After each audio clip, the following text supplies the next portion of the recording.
Hey everyone, welcome to Creative Conversations with David and Donna. I'm David. And I'm Donna. This is Creative Conversations with David and Donna. As you just said. As I just said. I found when I don't know how to be funny, I just say things twice and hope it works. Oh, so I did laugh. You did laugh, exactly. I think the first time that we ever discovered our dynamic was actually me making that kind of joke, the say it again, You're right. whenever we were introducing the first play we wrote together, along with fellow students in that theater class, high school, another day, another test. She was like, "You want to introduce it with me?" I'm like, "Sure." Let me go home and put on my best attire. And I wore a white t-shirt, and it said on the t-shirt, "I've lost all respect for myself." Yep. And I went up on stage with red pants. Yes, and I had on a very bright print with blue flowers and blue pants. Yeah, blue, very peacock. Yes, very peacock. Yes, absolutely. Which, by the way, by the time this is uploaded for everyone to listen to, there will be a video on our website that explains the significance of the peacock. Yes. And just about, well, I would say most people who have ever had me as a teacher already know, but we feel like everyone should know. So. Everyone should know what's the big deal with the peacock on all of our social media.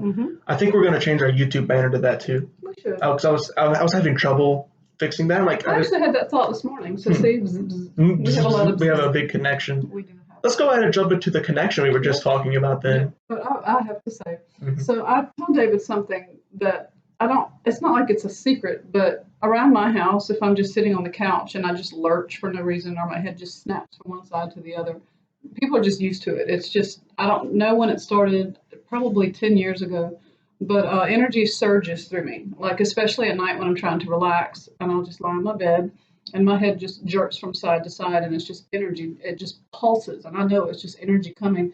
And I feel like I know that I'm supposed to do something with this energy, and I think that now I am. And eventually I think that it will stop making my head turn. It'll just go all the way through, like the top of my crown. That's what I hope for, because I'm just like zzz, all the way through all of the spine chakras, whatever you want to say. What? Anyway, so I told you about it yesterday. Yes, recently so. I think it was yesterday or day before. It was a couple of days before. It wasn't too long ago that you told me about this, and we'll have to have a whole show where we just go deep into all of the chakra and energy and your meditation and all those things you do. That would be a pretty creative conversation, I would say. Which, by the way, just to jump in, last week was a bunch of intros. This week we're starting what it is we're actually going to do, which is just have creative conversations. And anyway, she told me about this energy pulsating thing very recently, and I was like, "Okay, Miss Vanos, what? Okay, Donna, yeah, he does say that to me often, actually. Yeah, a lot of things you say, but then it turns out I'm pretty often I'm proven wrong, and I come around. Yeah. Every time I've ever doubted you, I was proven wrong. But anyway, last night I was in bed, and we worked all day yesterday. 12 hours. About 12 hours, and I got home and was still working, so I didn't get to bed till like 1 a.m., close to it.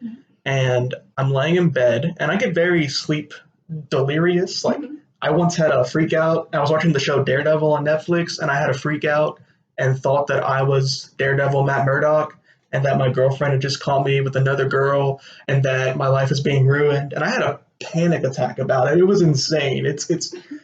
It was like 1 a.m. I was watching the show. I get very sleep delirious and go crazy. But anyway, that was happening last night, and I was hearing voices. And in my head, I was like, "David, you don't hear voices. That's just your head. There are no voices in your room." And so to prove it to myself, I'm like, "Okay, just make your body go calm with nothing in your head.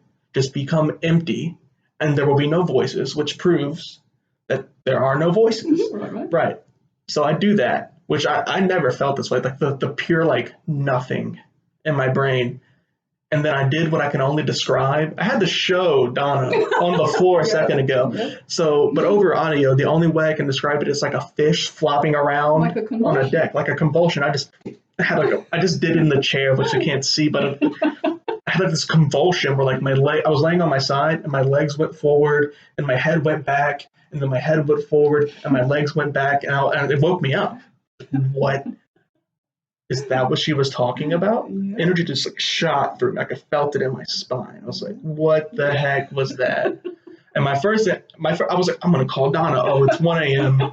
Yeah. I'll save it for the podcast tomorrow. I knew we were recording today, so perfect. Worked out great.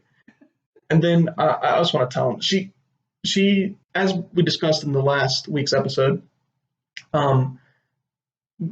she just knows things about me and knows when I'm thinking things or feeling the I didn't want to tell her story. Right. Just now. No. I'm gonna tell it. Okay. Right before starting the show. She goes, wait, real quick. So is there anything going on with your belly button? It's a very strange thing. And she said, she was like, this is bizarre. I'm like, what? She was like, and like a green start button. And I was like, what? And she goes, well, if anything comes up, she just got that energy, which now has me feeling like something's going to happen with the belly button and a green button. Something with the green. I don't know what it's going to be, but now I'm scared. No, not scared at all. It's just more like anticipation. Almost like fun curiosity. What if I get like curiosity. Stabbed in the belly button? But it's not about stab. It wasn't red. It wasn't gory. It was just, I don't know why I even knew it was you. I just. Maybe you just assumed because of our. I guess. But it was. Just to clarify, she's never seen my belly button. Yes, so that it is just has to. True. That is very true. Good. I don't need to go there. Sometimes I forget I have a belly button. Right. That is what because people just don't think about it. We never talk about it. Anyway, okay, I have 2 questions. So the first question is, what were the voices in your head saying before you told yourself that there were no voices? I don't know. It was like, probably like. You didn't hear specific I didn't. It was mumbling. It was like I heard. But did you get images at all? I had. I think so, but I don't remember them. Okay, because remember I told you that the night that I stayed, I sleep with no problem. Like I can literally say to myself, I'm turning on my sleep app and I go to sleep. This is what I do. So if you have trouble sleeping, I can help you with that. Great. But yes. But anyway, the night that I couldn't sleep, I wouldn't say I heard voices, but I knew something was coming. I can only describe it as a download. And I felt the energy. I felt like my head was full. It didn't hurt. I got images. Like I would kind of think like I need to go to sleep, and I closed my eyes, but I was very tuned into what was happening to me, and I started getting images, and so that turned into the little parable that we'll share with the world at some point. But good. That's how it relates to creativity. Is you get these creative energies that come through. That's what I was thinking. Maybe you were doing, and you blocked it out because we had been creative all day. Maybe something that we did today was because of that image, and I don't even realize it. Could be. Other question, and I'm sorry, I've been petty today, apparently, according to my daughter and my partner. But anyway, so when have you ever doubted me before? Well, when writing, I think we've discussed this. Like when we were writing high score another test, there were a couple times. Oh, that actually leads right into what we plan to talk about later. So let's actually say that story. You know what? You're right. We will save that story. I do recall that. We'll save that story for when we get to that one of our topics later. But for now, any other questions? Those were the 2. So do you have a question for me? How was your week? That was what I was. See, we read each other's minds there again. Right. Yeah. So my week. First of all, this is the beginning of my last full week before I go back to school for my 31st year as a teacher. You're still in high school? It's been 31 years? I actually have been in high school. Since I left high school, I went to college. But I did go to college for 6 years. But then I went back to high school, and this is my 31st year being back. So what I did this week was work with you. And when I think about that, I do want to share with the audience what it is we have been doing. Yeah. Because it's so interesting. We are already at the point where we look back and go, how did we do this? Yeah. And we started doing this 3 weeks ago. Maybe. I don't know. All I know is that we just uploaded our first podcast and there's already views flowing in and support. And we're like, whoa, okay, this is happening. I have no idea how we got here. But the thing that amazes me is how, we really complement each other. David was like, I don't know anything about building a website, but I'm willing to learn. And he already knows so much. And every time he needs to know something else, he just looks it up and does it. And I'm just amazed.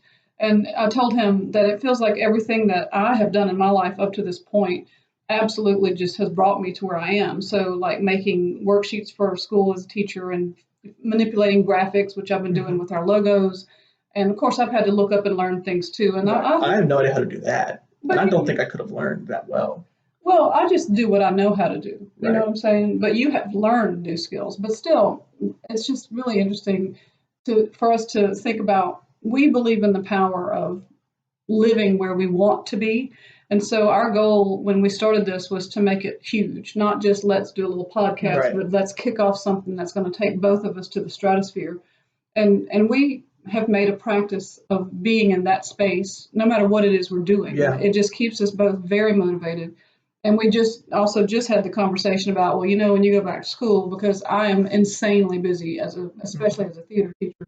But I have no doubt I'm going to make time for this, because I have known for a long time that I need to do something more than I'm doing to spread my message more than I have been. And I also knew that when I do retire from teaching, I can't just sit at home. I have to do more than that.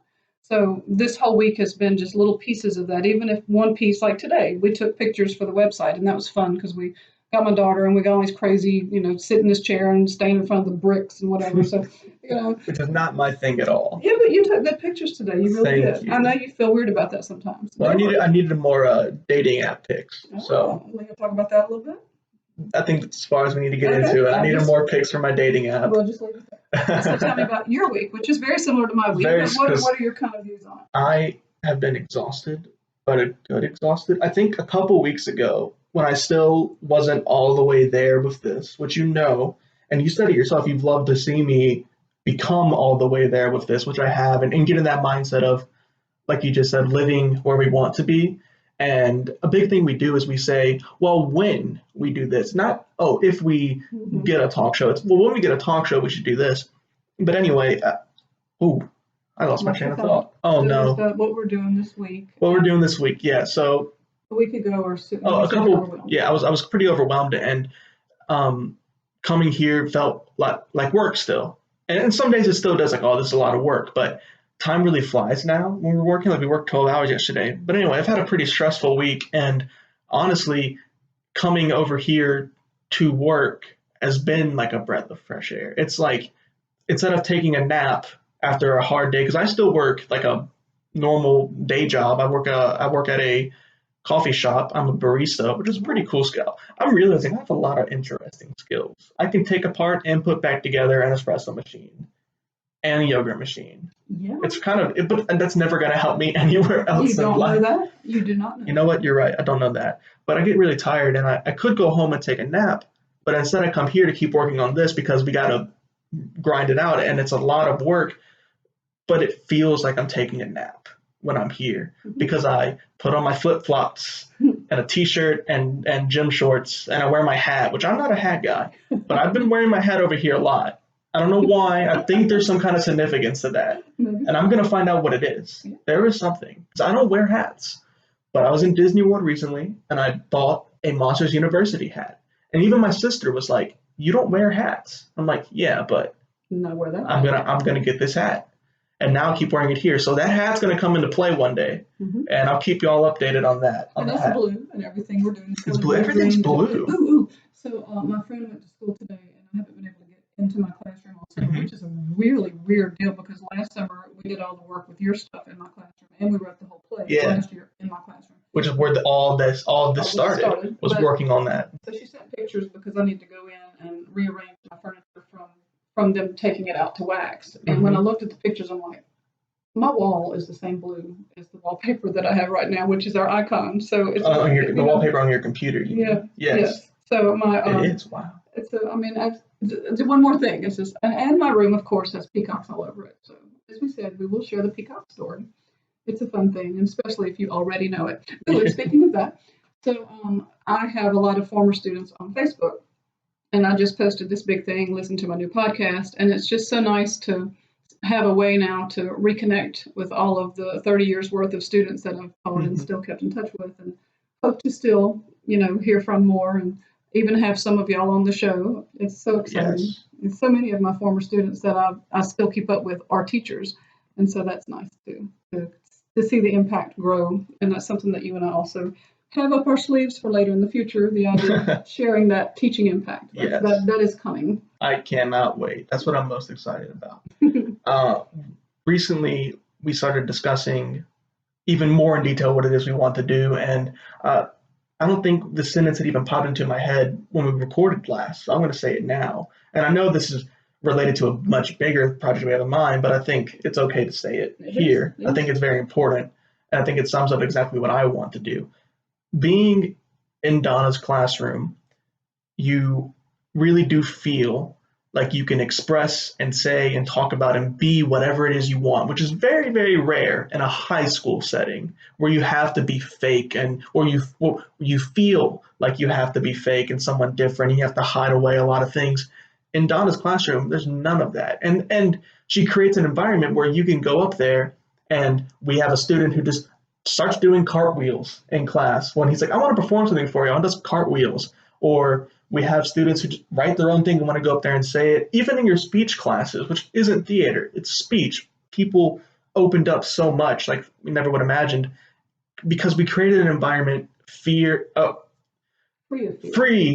the fear of judgment. Not free of judgment, because there's always going to be that, but free of the fear of judgment, which I think is really important. And that is something I want to turn the whole world into. I want to turn the world into Donna's classroom, where everybody can just share what it is they want to share with the world, which is why we keep asking you guys, please send us in anything, anything. Send it to our email, davidanddonnacreative@gmail.com. Anything that you have to share with the world, we will happily put on the show. We'd love to talk to you about it. Mm-hmm. Absolutely. And we have some amazingly talented people, some former students, even from last year. Our good friend Dre, also known as DCITM, created the wonderful intro music. Oh, we love it so much. We that was just a fun story. Kept dancing when we he did. sent it. That's the story. But like he sent it to me, and I played it, and David and I just looked at each other, and then we both started like snapping our fingers and moving our shoulders around. I mean, we wanted to just get up and dance. We just love it so much, and that's just a story we'll save for Dre. Yeah, I was about to say that same thing. Yeah, you should save that story of his, because how he created. I want to talk about his creative process and how it started in your class and how it built the creativity where now he's doing what he wants to do that he might never have done if he wasn't in your class. And then also a good friend of ours, Elise Drennan, created this incredible logo that we're seeing now, and it's just perfect. It is. And it really we had a lot of things done without the logo and the music, and we're just kind of like sitting around like, okay, well, when we get the logo, we can do this, and then we got it, and just everything took off even more than it already has. Which amazingly, that's why I love doing it, because next week we will interview our first creative person, which is why I'm so excited, because I want to talk about these creative things and these people's processes of how they make that and share their tips with the world and how they do it. And how they started. I think how they started. One of our big things is start today, because, I mean, again, with David and, English teacher person, with mine and David's project, I'm that right pronoun there. David and I's. No, that's not right. Mm-mm. David and I's project. Yeah, no, it's not. No. Okay. But anyway, you have to figure out if it's a subject or an object. But anyway, stupid English trivia. I can go there another day. So, I really honestly would have started this with you last summer, as we discussed. Right. So I just don't think you were in the right space, and you really had no clue that I was serious. I think that was really the big part, that you really didn't think I actually meant it. And so I think the year in between kind of gave me some skills and thoughts and ideas that are helping us now, you know. Yes. And it's nice that you've had the year of college, and so has Dre, and so has Elise, and several other people that we have asked to kind of come and collab with us. But it was just amazing that when it was like, oh, you really are serious? I'm like, I'm serious. Let's do it now. Let's start today. And start today. We did. Whatever you want to do tomorrow, start today. That's right. Which, living by that motto is the only reason that we've made it this far. Exactly. And it's very powerful. So we want people to get that message from everyone who comes in. Like, well, when did you start? And ask them, what held you back? What was, and if you can hear a motivational story about, well, yeah, that's why I'm not starting today, but look what they did accomplish when they did start. So that's a really big message we want to get out to people. I want you listening to think about what it is you could share with the world. What are your talents, your gifts? What do you like to do? And then think about what is stopping you from doing those things more, and how do you overcome that? And we're definitely going to be talking a lot about that. We're writing right now, an article about creating interesting characters and how to get started with that. It's all about getting started. And we just got started and we're here. And now we want you to get started. I hope that's why a big reason why you're listening is so you can learn, how do I get started doing what I want to do? What steps do I take? And we don't know the exact steps to take because there aren't exact steps to take for anybody. Everybody's different and everyone's unique and has a thing to share with the world in a different way. And we just hope that we can provide an avenue for that. So please send us in anything that you might have. Because we're your big cheerleaders. We definitely want to be that. I do want to say this. One of the things that we did yesterday was we proofread through a whole play that I helped write one of my students write over the summer. And we've been writing, okay, so to back up just a bit, I think we said it already, but 2 years ago was when we started the theater program at the school where I teach. And so this will be our 3rd year. And at the end of last school year, when our seniors left, I just kind of without my prodding at all, the students who were left were like, what are we writing for next year? And I'm like, okay, give me ideas. And so we have this terrific idea, and it's just going to be such a fun play. And so I enjoyed, because David and I have written together, reading the play with David and getting kind of his feedback and his take on change this word, or maybe you should rearrange this. And it's just so helpful. That's just, I really feel like I can be creative by myself. But another message is don't be afraid to ask for help, or even just seek out somebody to work with to help you get what you want out there. Because we have just such an amazing energy and we help each other so much with whatever it is we're doing. And it's really nice to have. It's very nice. And like we said before, we couldn't do this without each other. I loved reading that play with you and seeing the creative process and things would pop up. I'm like, well, what is that? And you're like, well, that was the students. That was his idea. And I'm like, wow, I never would have thought of that. So getting input from everywhere, even things what we wrote, we got input from outside sources. You can't be afraid to ask. And that's how you get started, is you can't be afraid to ask for help from anyone. The worst they can say is no. And you have to learn to take criticism too, what I've learned. Like Dre, he said the first version of the song he sent us didn't quite fit what we needed. But we told him, like, hey, it's great, but maybe this. And he had didn't get upset, didn't get offended. He said, okay, great. And then made the perfect song for us. We love it so much because we knew he could. Like, we didn't just ask him because he's our friend. We asked him because who else could do it? Who else knows who's better than to do it? Exactly. All right, we need to stop talking about him so much because we need to save that all. That's all for next week. That's all for next week. It's coming. I can't wait. So I got to talk about my hee-hee. So talk about your hee-hee? Okay. So I do love peacocks. I think we've established that. But this is something new to me. So I just have this laugh. I was like, I do when I get excited. And I was texting my older sister the other day, and I said hee-hee, and she said, oh, I'm glad to hear that hee-hee back, because apparently I had not been happy in my text for a little while. And then I talked to her on the phone about a week ago, and she said, well, you've always done that. I mean, even when you were a little girl, you've always said hee-hee. So this is a new thing for me to know. So kind of my trademark also. So, it comes up a lot. I'm a happy person. And it's after we started doing this. Oh, you know? And you've always been a happy person, but I've never seen you dance the way you did whenever we just looked on our first podcast and saw the views we were getting and listened to the song. I've never seen that come up. I'm really happy that we're both doing that. I'm happy to talk to people. Like, so how are things going? And I'm like, well, actually pretty good. It's a nice change to be able to tell people things are going good. And it's just so nice to have something to be so excited about. Right. It just bubbles out of both of us. And I think you got to find the thing in life that you're excited about. And before this, I was grabbing on the little small things. I always grabbed on to the small things. And it's good to grab on to the small things that you can find. Small moments, small things to look forward to. I still look forward to, okay, so on the ride home tonight, I have a new podcast I want to listen to, and I can't wait to get that. Or I'll get to lay down in my bed 30 minutes before going to bed, and I'll watch 30 minutes of this show on Netflix. I still hang on to that too. But before this, that's all I was kind of hanging on to because I couldn't find it. And I think that in life, if you want to be happy and successful, you have to find that big, exciting thing to grab onto and to chase to the stars and hang on to all the way up. And I think that's what we've done. And that's what I hope everyone learns to do and is inspired to do. I think people might get opportunities, so many opportunities of come up in people's lives that they just don't chase. I mean, I'm sure that's happened for you. That's happened for me.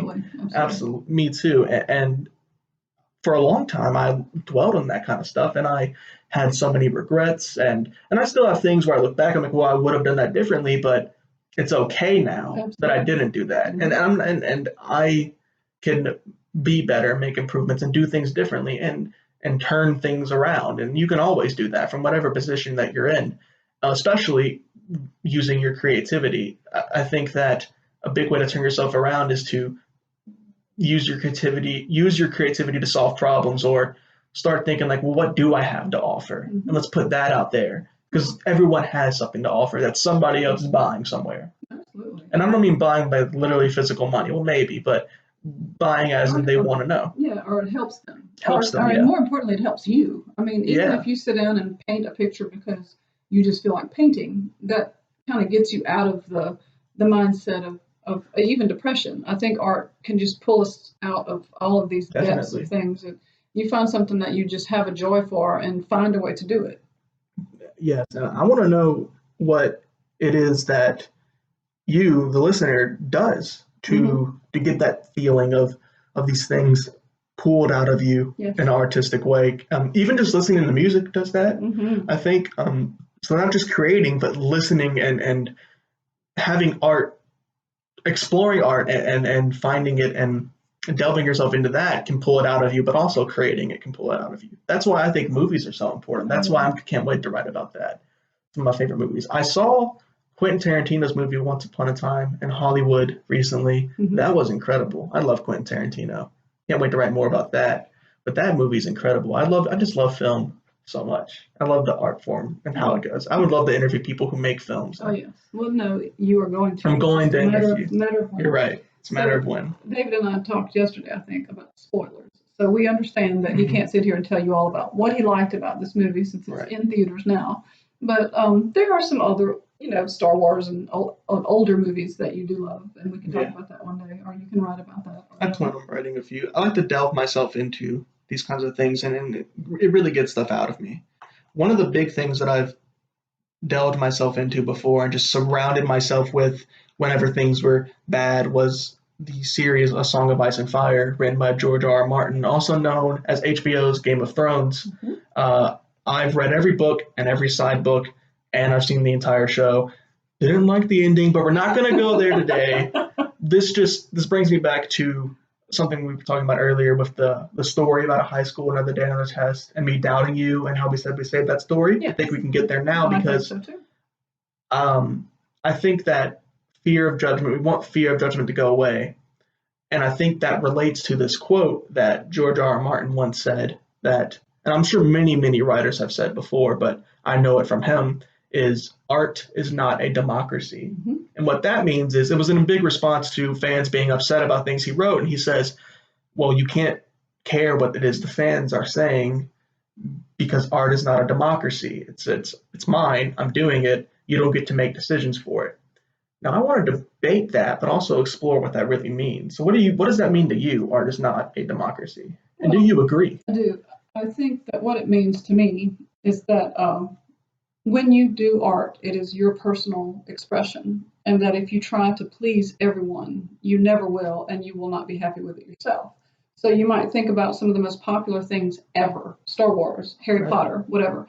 You will always find someone who's like, oh, I can't stand this Star Wars stuff, or, oh, Harry Potter, some boys waving a wand around, and there are definitely people who don't like it. And that doesn't mean that it's not incredible. It just means that you can't please everyone, and if you think that you can, then you really are not expressing your true art, because your art doesn't get to have input. It's your expression. And so the story that we were going to tell, if you want to pull that out now, is that we were writing the first one together, and Dre, interestingly enough, who'll be with us next week, he wrote a character who was very depressed and even suicidal. And so people questioned if we should have such a deep subject on stage. But, I mean, we weren't going to show a person dying, Actually, to be honest with you, one of the first thoughts I had when he showed me the scene is, ooh, maybe he should die and then the whole play will be about, I really kind of I was in that direction a little bit, and then I pitched it to one of my classes, and they all went, no. And so I thought, okay, I hear you, I hear you, I hear you. And then when we switched it to like, wait, no, like he tries, because so many people unfortunately do try to commit suicide because they're just crying for help in whatever way it is that they need assistance.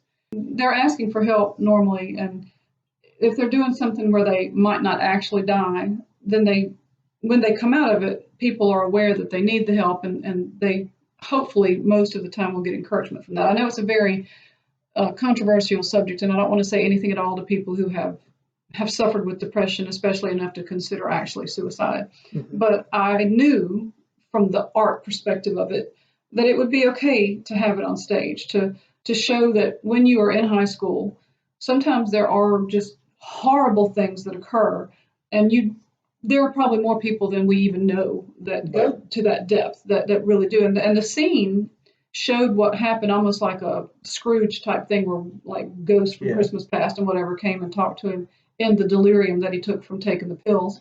And then he was able to overcome that and get help, and then return to the classroom scene stronger and happier because of it. So you talk about when we first started pitching the suicide scene. So when we first started pitching it, at first I was a little iffy. I was like, ooh, I don't know. I could imagine people in the audience reacting badly to that, and even being like, this was way over dramatic, I realize now, and just my anxiety filled thing, people being like, boo, and like getting up and leaving. It's like, you showed a kid swallowing pills on stage. Like, what is wrong with you? Why would you do that? And it was very freak out moment for me. And then also, but what made me go to Vanos, or go to Donna, I'm still working on that, about maybe changing the scene, was a couple students came to me, and they knew that I was close to Donna, and they came to me and said, David, we really think that maybe we should consider changing the scene because of this, that, and the other, and they're afraid of the same things. And they were close friends of mine, so I didn't want to just say, no, screw you. And I already had my own doubts, like I said, and I went to Donna and I said, maybe we should change this scene. And I think, what was your reaction when I said that? Did you ever expect me to say that? I just thought, well, let's just have an option. And remember, we created an option. We created an option where it's like a dream sequence, and that, which would have been not awful. Great. It would have ruined the play. Mm-hmm. It would have just not fit at all. So we decided to go through with the scene. And I remember watching it. I was part of the scene the first night that it was being shown. I was a part of the scene, and so I was actually like backstage waiting for my cue to come out. That's what I wanted to talk about. I was backstage waiting for my cue to come out, and I'm watching it from behind, and I know he's about to swallow the pills, and I'm back there with a fellow student, and I'm like holding her hand, like freaking out. I'm like dying, and my parents are in the front row, and we had a huge audience that night, and I was like, I don't know what's gonna happen when he swallows those pills. So I'm freaking out. But it went fine. It was fine. It didn't go just fine. That was everybody kept saying, I loved that scene. Mm-hmm. That scene was incredible. That was the best scene. My family was like, David, did you write that scene? Please tell me you wrote that scene. I was like, well, I wrote I didn't write that scene. But I was like, man, I should have wrote that scene. But it went amazing. People loved it. People loved that we weren't afraid to show that in our art. And I think that shows that fortune favors the bold, especially when it comes to art. Take the risk, because what is the worst that could have happened? I guess, with that situation, I can imagine principals maybe being like, but I don't feel like anything that we showed was controversial.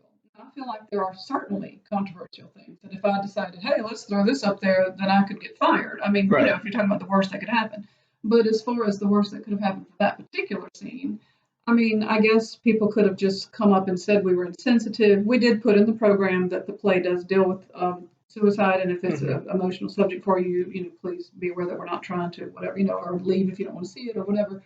But overridingly, the comments were, wow, you showed what was real, and I relate to that, and that was me, and I'm so glad to see that you showed that on stage, because I see that I'm not the only one, and I saw that there was hope because of the way we did handle it, And so I am very glad that we kind of moved away from the dramatic, let's have somebody die on stage. That was my first initial thought. But, that's just part of the process I have, which is to always be collaborative. I do very little work that I've ever done without collaborating with somebody. I mean, even the first plays I ever wrote with my students, years and years ago, I would just always say, what are your thoughts? What are your ideas? And I would funnel all that into what I was doing. So we worked very collaboratively with that story. So let me ask you, if only a couple students asked to change that scene, if a majority of the theater students had asked you to change that scene, what would you have done? Let's say like 80%. Well, I mean, I don't think that I would push it if I knew that y'all didn't want to do it. Okay. But I mean, when I talked to you about why I did want to keep it when you voiced your concerns to me, you were okay with it too? I mean, you were okay with the decision? Even though I know you were panic-filled and anxiety backstage, but... I was okay with the decision. I didn't agree with the students who wanted to change it. Okay. But I felt like their concerns needed to be expressed. I mean, they had a right to express their concerns, and they had a point. I'm not going to say they're wrong. They most certainly had a point. They did. I totally understand exactly where they were coming from, but I guess I asked that question I was okay with it, by the way. I thought the scene was incredible. I always knew the scene was great. It was just, I doubted if it would go well, which is, I doubted you and I was proven wrong. But so from there forward, like whenever we did anything, I'm like, I don't think that'll go good. Oh, she knows what she's talking about if we're going to stage. But I asked if you would have changed it if the students said, because the quote is, art is not a democracy, but if you're listening to what every student says, but then again, every student wrote that play. Yeah, and I mean, I'm trying to stage something with a group of people who, if they don't cooperate with me, it won't happen. Right. And so I guess the democracy part, it's a little different when it is a group, I guess. I think it can be debated heavily because, well, what does that mean? Does that mean you can't take inspiration? Does that mean you can't take help? I don't think so. And at what point does, I guess what George was talking about was the fans of it do not get to tell you what happens in the story. You get to decide what happens in the story. And Game of Thrones and the Song of Ice and Fire series is known for killing off tons of main characters. And George said it himself, if the fans had decided what would happen, well, it'd be sunshine and rainbows for all these characters they love, but it wouldn't be the story. So I guess I see his point there. But then at what point does a story belong to the fans as well? What does it ever? What happens when George Lucas dies? Well, I mean, that's Star Wars is his story. He made that. So at what point does it, I mean, it belongs to the person who has the rights. That's what I was about to say, because he doesn't even have creative control. I know he doesn't have creative control, but that's still the original trilogy. If I will say that, the original trilogy and the prequels, that's his story. So when he dies, is it still just like the story is just his and no one gets to mess with it anymore? Who gets to decide to go back and be like, well, we're going to retcon this thing? I mean, plenty of people have retconned things that happen in Stan Lee's comic books when he didn't have. Okay, so let me just say, because I'm pretty sure I know what you mean, but in case there's somebody like me in the audience, please tell me what retcon means. Oh, right, retcon. A retcon means retro continuity or retroactive continuity. So you go back and change the story. You go back and change the continuity. And continuity refers to the timeline of the story. It's most popular, I'd say, in comic books because Spider-Man issue 1 through 100 is on the same continuity. They all happened in that order of 1, 2, 3, 4, 5. That's the continuity.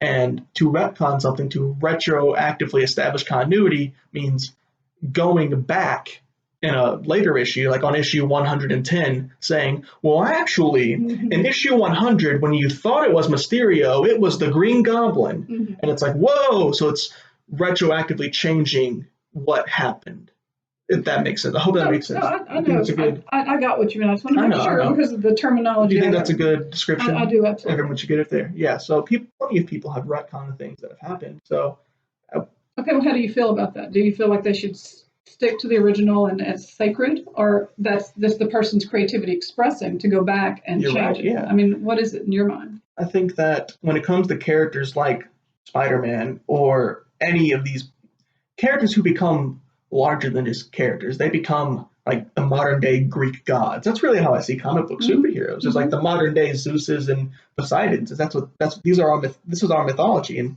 when it comes to characters like that, if you write a story, I could write a Batman story right now. It won't get published by DC, but I could write a Batman story and do whatever I want with it. Right. Sherlock Holmes. Yeah. I could write a Sherlock Holmes story and do whatever I want. Sir Arthur Conan Doyle had no idea that Benedict Cumberbatch was going to be playing a modern day Sherlock, but that story, that Sherlock, yes, there are people who own the rights to make money off of it, but when the people who had the rights say, okay, here's a creator, the creators can do whatever they want with this character, then so is art a democracy then when you're working with other people and I guess it becomes not a democracy whenever you have complete creative control over a story that is happening. Maybe not a character, but a story. And everyone in the room says, well, you should do it like this. And you go, no, I'm the one who's making the story. I'm the director. It's going to go like this. So I guess art, I'm debating this with myself, by the way. This is me just trying to figure out if I think art is a democracy or not. I think it, well, I will have a story about me now. I will do a Donna story. Okay. So when I was very young, people, when I would go eat, like at my grandparents, do you want a piece of cake or a piece of pie? I would always want a little bit of both. And so that kind of has been my philosophy about just about everything. So I have a funny story about that, and then I'll come back to what you're saying. Okay. So I was in college, and they had this health fair thing, and they would test your blood to see what blood type you were. So I did the little needle prick, and they took some of my blood, and they put it in the centrifuge, and they spin it all around. And if it separates your like either positive or negative, and if it doesn't, you're whatever. Mine did a little bit of both. So they could figure out that I'm O negative, and so I actually have a story about being O negative, which I will say for later if it comes up again. But anyway, so the whole little bit of both is literally part of my blood. So when you ask this question, is art a democracy? I don't see a hard and fast answer there. I feel like in some cases, like if you're like, I'm writing this story, it is my story, and you can dislike it and tell me that you don't want me to kill the characters or whatever, but it's my story. That's a democracy. But in the situation that I was in, should I go ahead and let the play stand? Because I know I really did have no doubt that scene would be phenomenal on stage, but I would have listened. I would have, because in the situation, the art that I was trying to accomplish would not have occurred if all my actors said, this is horrible, I'm not doing it. So that art is a democracy. In that case, it would have been. Okay. I think that I see exactly what you're saying. I think it is a little bit of both. I think it comes down to, well, how much majority is the majority. So most Star Wars fans, not all of them, but most Star Wars fans hate the prequels. I've heard that many times. So there are many Star Wars fans who have tried to start a movement of like, if we all just say that the prequels don't exist, then what are they going to do? If all of their fans, if every single fan went, no, then what are they going to do? We're just denying its existence. And at that point, it's when there's such an overwhelm. This isn't happening, by the way, because there's not enough people feeling this way. But at that point, if there was an overwhelming majority, well, then art does become a democracy, because the people who are the dictators, so to speak, they wouldn't have the control, because what are they going to do about that? I think that's how government works. I mean, like, whoa, this is blowing. I'm blowing my own mind right now. I see it. Actually, and I think that so when there's enough majority, then yes, it is a democracy. But when it's not, no, Star Wars, the art of Star Wars, it's not a democracy. The prequels happen, dude. Shut up. It doesn't matter what you say, and you can sit there and you can scream it till the cows come home that, oh nope, prequels didn't happen. Fine, feel that way. In your little head, you can think that. And I've had those moments too, where in my head, continuity, that didn't happen. When things happen I didn't like. But it doesn't matter. It did, though. I have to face the reality that it did, that art is not a democracy. I'm trying to make art a dictatorship in a way. Whenever I'm saying, nope, it didn't happen, I'm making it my own dictatorship. I mean, if that's what you want to believe, it really doesn't hurt anybody else for you to believe that. You're right, because in my head canon, spoilers for the final season of Game of Thrones, so I'll give you some moments to click away. Okay, I'm saying it now. In my headcanon, Jaime did not go back to Cersei. Jaime said, nope, screw you, and didn't go back, and didn't die. So that's in my little headcanon. That didn't happen that way. And I can hang on to hope that in the books, when he gets there, it'll go that way. But if it doesn't, well, then George is right. Art is not a democracy. You don't get to debate and pick which is better. That's what he says it is, and that's what goes. And I think that is a good thing 90% of the time.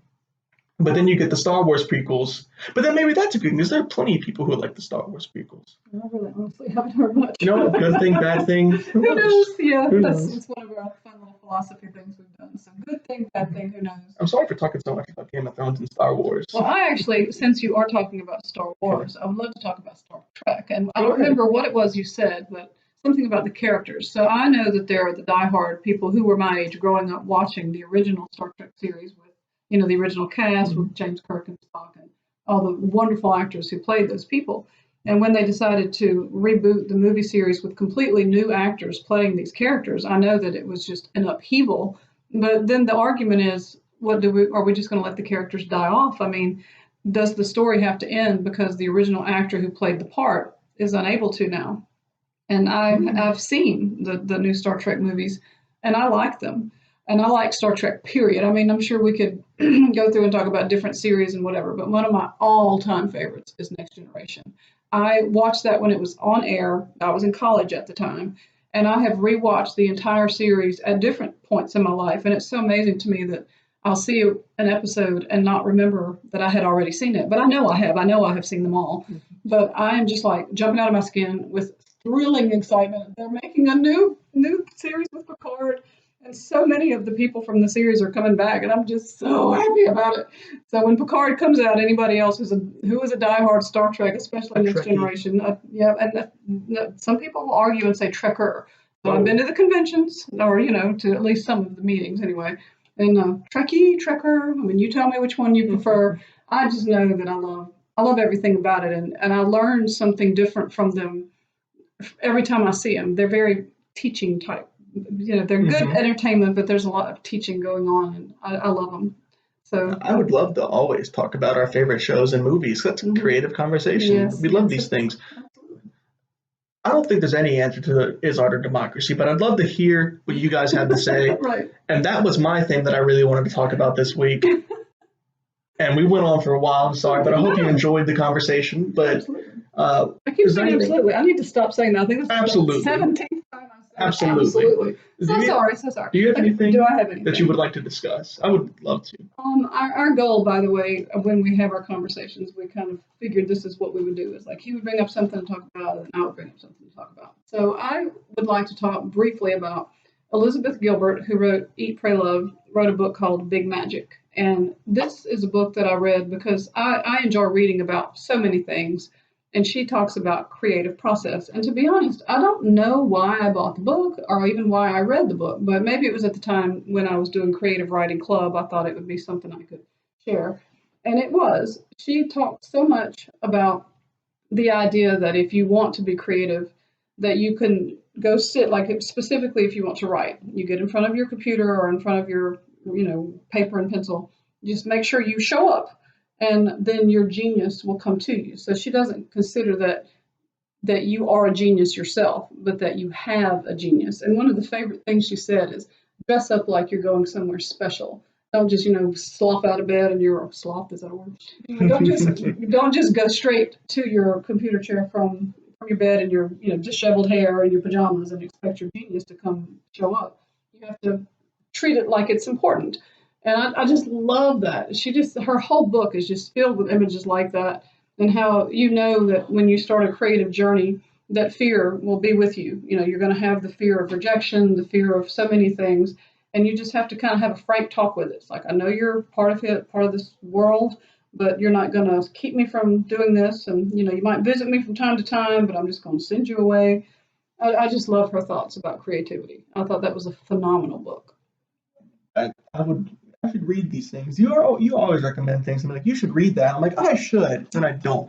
But inspired by you, I need to start doing different things with my time other than like the same thing. Like I need to read more books or learn to belly dance, which is what inspired me originally. Because I was like, one day I was like, "What are you doing?" And she was like, "Oh, me and my daughter were belly dancing." Like, oh, I learned the belly dance.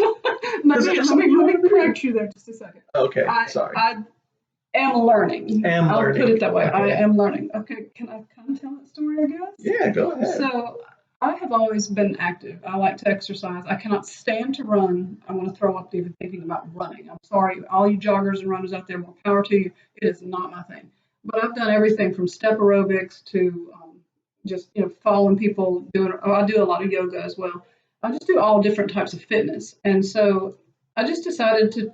I don't know. This summer I wanted to try something new, and I kind of clicked on a few different things, and then I thought, oh, I want to learn how to belly dance, and so I've just been clicking on the tutorials, and there are some phenomenal people out there just saying this is how you do this move and do this move, and here's a little combination, and so I've just been doing some belly dancing.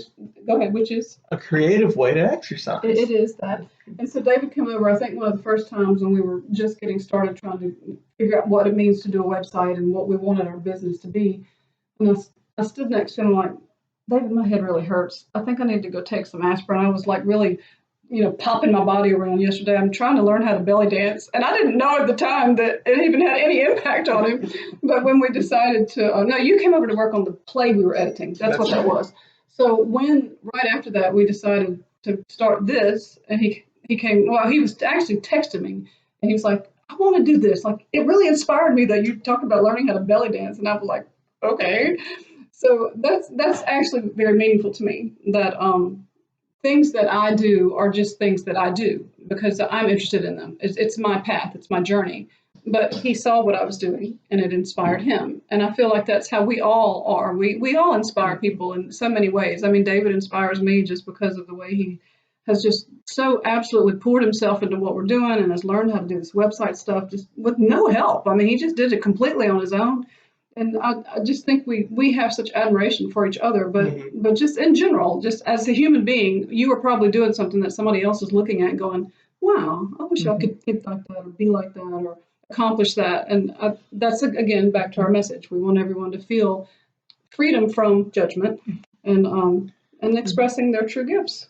Part of what it is we're saying is everyone has something to share means that when you're walking around on the street and you look around, every single person you see has something to share. And a way to grow your creativity and yourself is to see what it is you can get from everybody that you're around. Everybody has something to offer, so see what you can grab. Maybe they say a quote that you're like, that sticks with you, or they know how to do this thing that you want to learn. They can teach you, or you see that they do something a certain way and you're like, I would love to do that. It can be the smallest of things. Take it all and let yourself grow. Be a tree with many branches. I say I say be, but I've never said that. Well, you said it just now. I said it just now. One time, just recently, I said the recent thing I said is like things happen.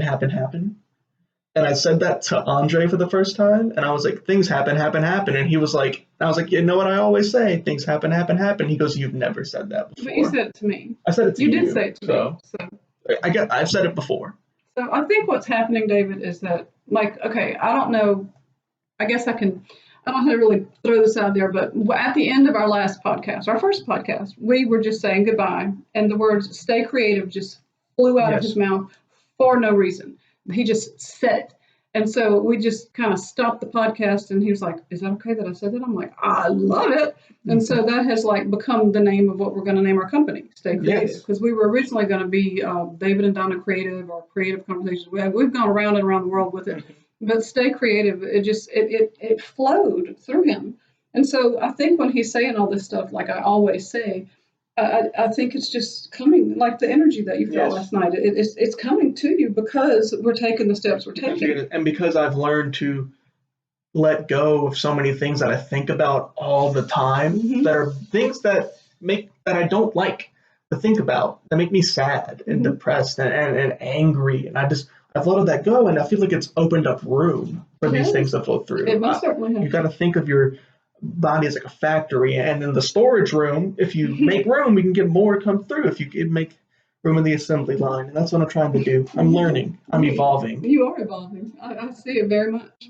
Absolutely. Thank you. Okay, what is it, 18? Okay, somebody needs to make a tally how many times I've said absolutely. I've become aware of it. Oh, that's okay, like when I teach speech and people say, and I explain to them that is called a voiced pause. So when you're in front of a group and you feel like you can't stop making noise because it's too embarrassing, that is why we say, So I tell them once you become aware of it, then you can change it. So I have become aware of how often I have said that word, and I will try to amend myself. I will find another word. Phenomenal. It's another good word. just like you become aware about everything in your life that you can change and make better. You become aware of these thoughts that you have that hold you back, and you let them go and let more creativity flow through you. You need to make room for your creativity, and in order to do that, you have to let go of all these other things to make room. And once you're aware of these bad thoughts, you don't think about them, and you make room for their creativity.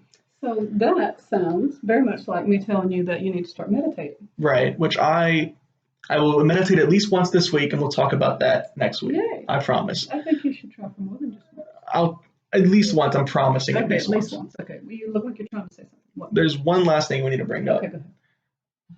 We have never said my last name. Oh, and we keep saying yours. That's why I thought about it. No, it's fine. It's fine. Okay, we need to tell you. This is David Peoples. My name is David Peoples. And it just never came up. No, it didn't. I mean, it only came up that my name was important because that's how he knows me originally. Mm-hmm. And he's learning. He's doing a good job. Donna. He's learning how to call me Donna. It's good. Hey, Donna. What's going on, Donna? That's kind of strange. Yeah, but we're getting there. But I am David Peoples, which is people with an S. Yeah. Which, fun fact, I found this out recently. The screenwriter for Blade Runner is named David Peoples. Mm-hmm. That's amazing to me. So maybe I'll write Blade Runner the 20th cut. We'll see, because there's a million cuts in that movie. We should analyze Blade Runner one day. That's a rabbit hole. I love to analyze movies and what they mean and what they represent in society.